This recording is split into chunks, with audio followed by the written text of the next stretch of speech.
सिंगरौली जिले में सिंगरौली विकास प्राधिकरण एसडीए के अध्यक्ष पद को लेकर सामने आया कथित नियुक्ति पत्र अब एक बड़े राजनीतिक और प्रशासनिक विवाद का रूप ले चुका है। मामला उस समय शुरू हुआ जब सोशल मीडिया पर एक आदेश तेजी से वायरल हुआ, जिसमें भाजपा के पूर्व जिला अध्यक्ष वीरेंद्र गोयल को एसडीए अध्यक्ष नियुक्त किए जाने की बात लिखी गई थी।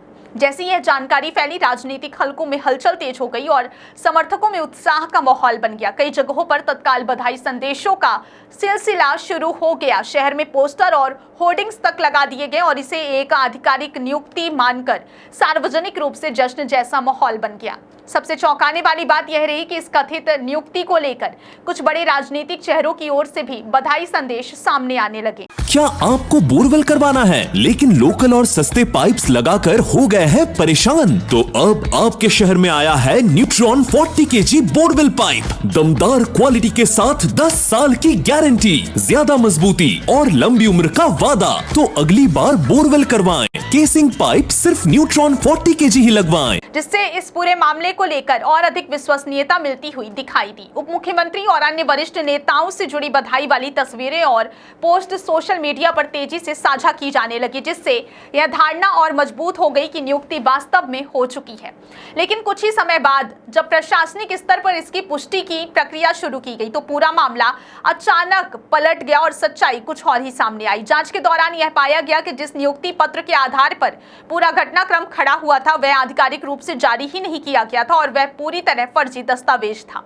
जांच में यह भी सामने आया कि उस कथित आदेश में जिस अधिकारी अजय कुमार सिंह के हस्ताक्षर दिखाए गए थे, उस नाम का कोई भी अवर सचिव मंत्रालय के रिकॉर्ड में मौजूद ही नहीं है, जिससे दस्तावेज की प्रामाणिकता पर गंभीर सवाल खड़े हो गए।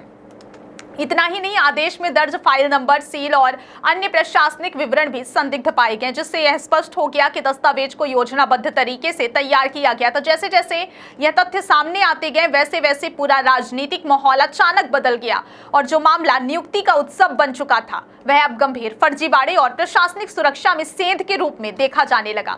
वर्तमान एसडीए अध्यक्ष दिलीप शाह ने भी इस पूरे घटनाक्रम पर आश्चर्य व्यक्त किया और कहा कि उन्हें शासन या किसी भी आधिकारिक चैनल से इस तरह का कोई आदेश प्राप्त नहीं हुआ था, बल्कि उन्हें भी इसकी जानकारी सोशल मीडिया और समाचार माध्यमों से ही मिली। उन्होंने यह भी संकेत दिया कि यदि इस स्तर पर सरकारी दस्तावेजों की नकल कर फर्जी आदेश जारी किए जा सकते हैं तो यह बेहद गंभीर मामला है और इसकी निष्पक्ष और उच्च स्तरीय जांच आवश्यक है।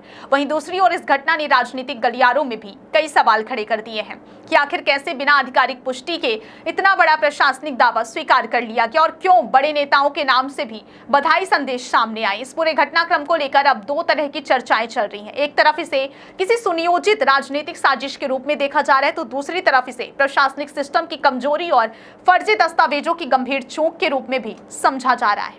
विशेषज्ञों का मानना है कि यह मामला केवल एक अफवाह या गलतफहमी नहीं है, बल्कि इसमें सरकारी दस्तावेजों की नकल, फर्जी हस्ताक्षर और आधिकारिक प्रतीकों के दुरुपयोग जैसी गंभीर बातें शामिल हो सकती हैं, जो कानूनन दंडनीय अपराध की श्रेणी में आती हैं। अब सबसे बड़ा सवाल यह है कि क्या इस पूरे मामले में जिम्मेदार लोगों के खिलाफ एफआईआर दर्ज की जाएगी, क्या इसकी विस्तृत जांच कराई जाएगी और क्या भविष्य में ऐसे मामलों को रोकने के लिए प्रशासन कोई सख्त कदम उठाएगा। फिलहाल पूरा मामला जांच के घेरे में है और प्रशासनिक स्तर पर इसकी सच्चाई को सामने लाने की कोशिशें जारी हैं, जबकि राजनीतिक और सामाजिक स्तर पर इस घटना को लेकर चर्चा और बहस लगातार तेज होती जा रही है।